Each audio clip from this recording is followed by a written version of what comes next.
So here are some of the textures of igneous rocks, kind of as a review. So as you can see up in the top left corner, you can't see any of these crystals here with the naked eye, but they're there, which means that it's fine-grained or aphanetic, which means it cooled quickly from a lava. If you were to look at this one here, you can see the crystals with your naked eye, so they're large, which means it cooled slowly from a magma. So that one is a coarse-grained texture, or also called phaneritic. This one in the bottom left corner, that's the special one that represents two-stage cooling. So you can see the big crystals that cooled slowly from a magma down inside the ground. And then the volcano erupted, and it all came out as a lava, and the rest of it cooled quickly, giving you small crystals, and that's represented by the ground mass. So in this particular rock, we have large crystals called phenocrysts, surrounded by small crystals called ground mass in a two-stage cooling texture. Over here on the bottom right side, we have a glassy texture. This is not frothy glass, so it's not scoria or pumice. It's a compact glass, which we call obsidian. When it comes to igneous compositions, they're mostly silicate minerals. So if you remember, there were 7 different mineral groups that we've done so far in the course, and the silicates basically dominate igneous compositions. Is determined by the composition of magma or lava from which it crystallizes. So when we consider what type of rock that you're actually going to get, it really depends on the ingredients in terms of elements that actually exist in the magma or the lava that's actually cooling. There's mostly 8 elements that you will find in magma and lava, and they're silicon, oxygen, aluminum, calcium, sodium, potassium, magnesium, and iron. So they're basically the top ones. So essentially, these are the elements that we can use as ingredients to make minerals, and then minerals make up rocks. And so the rocks that we actually get, igneous rocks, basically depends on that. So the most important thing that I could say is that, when we're talking about igneous compositions, and we're talking about felsic, and we're talking about intermediate and mafic and ultramafic, the biggest thing you need to give consideration to is the reaction series. So here is Bowen's reaction series, and up here in the top corner you can see really dark, in between, and light. And you can see peridotite and komatiite, so magma lava, gabbro basalt, magma lava, diorite, andesite, magma lava, granite and rhyolite, magma lava. So they are the brother-sister rocks, what I call the brother-sister rocks. Basically, for example, gabbro and basalt are made of the exact same minerals. They're only different by gabbro cooled slowly from a magma and basalt cooled quickly from a lava. The cool thing about Norman Bowen's reaction series is that he, number one, recognized that minerals crystallize out at a certain temperature. So crystallization of minerals is not a very random thing. It's actually predictable. So up here on this side, you can see 1200 degrees Celsius and higher. That's high temperatures. 700 degrees Celsius and lower is low temperatures. So up here, we're talking high temperatures.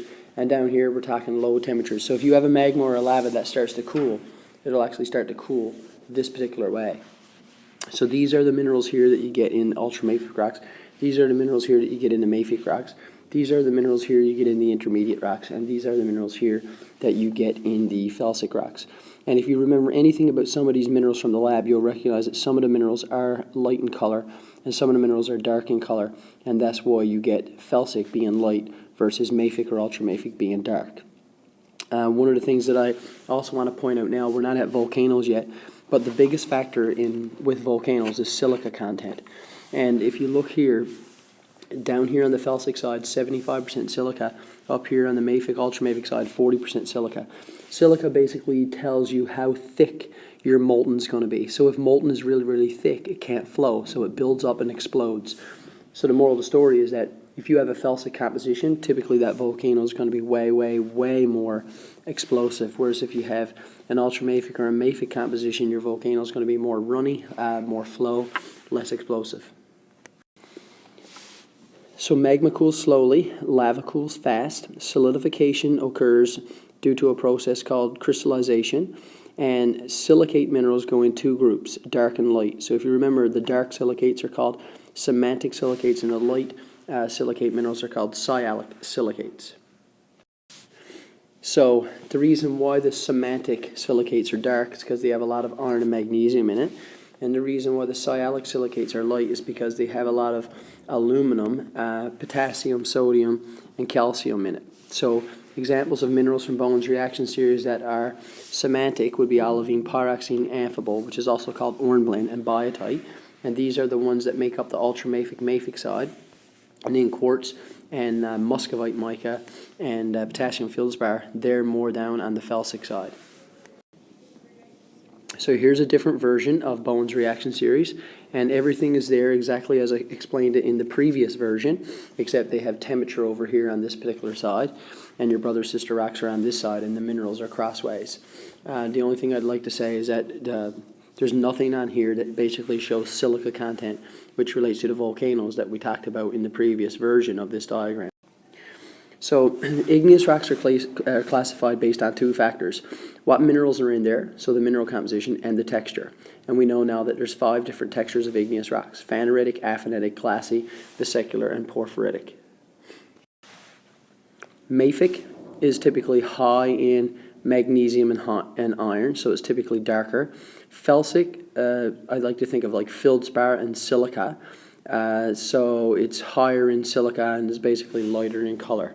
So essentially, felsic relates to sialic silicates and mafic relates to semantic silicates. That's the moral of the slide. So here we have brother-sister rocks, rhyolite and granite. Rhyolite forms from the lava, granite forms from the magma. So you can see here there's small crystals that you can't see with your naked eye, and here you can actually see the crystals. So lava, magma, but they are brother-sister because they are made of the exact same minerals. Both are felsic, by the way, so they're actually light rocks.